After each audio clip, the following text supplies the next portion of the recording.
I started in DOT back in 1986. I was on the training program after I graduated from NC State University. I actually came off the training program early. I was offered a job as an assistant district engineer in Graham. And so I took that position, stayed there for about 4 years. I was promoted to the district engineer in Reidsville, a newly created district up there. Stayed there for about 8 years, and I was promoted to the division operations engineer in Greensboro at that time. And then timing is everything. I was there for about a year when I was offered the position as division engineer in Winston-Salem, and I've been there ever since.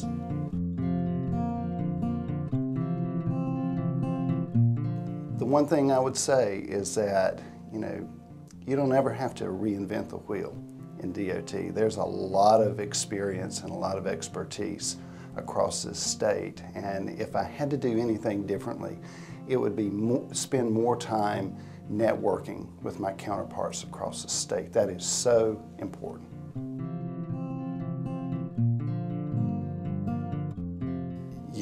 Teamwork is critical in this job with DOT, not just in the division, but as you move up.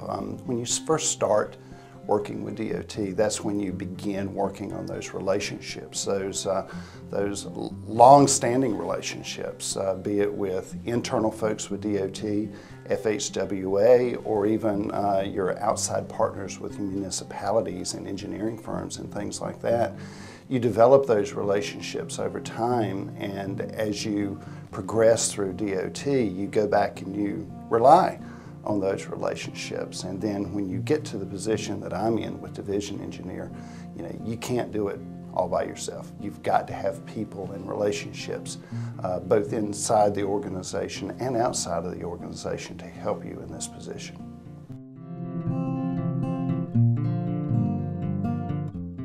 Be able to listen. You must be able to listen and communicate effectively with the people you work with, that work for you, that you work with inside and outside of DOT. You're not by yourself in DOT. When you're a division engineer, you have to be able to rely on people outside of your office to make decisions. One of the things that I highly recommend with people that as they move up in DOT is hire people that are better than you are, because you've got to have people that have opposing points of view. You don't want to hire folks that think exactly like you do, because you're not always right, and you need to have that divergent opinions to be able to make the right decisions.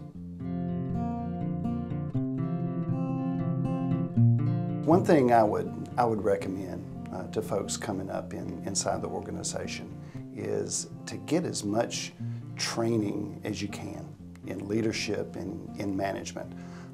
That's something that they don't teach in college, and it's something that you really have to learn. And the more feedback and information that you can get as you move up, the better. There was one training class that I was able to attend back earlier this decade. It's the AASHTO National Leadership Institute. It was taught by a man named Tom DeCoster, and that was a 2-week course, a very intensive course in leadership, not management, but leadership.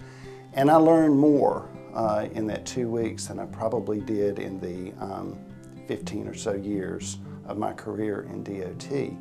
And what he taught me is that you have to rely on others. You have to build teams in order to get things done and to be the leader that you need to be in this organization. Again, this is sort of on-the-job training. You have to figure this out as you go along, but you really need mentors to be able to draw on that experience. And I have been very fortunate in my career that I've had some very, very good mentors.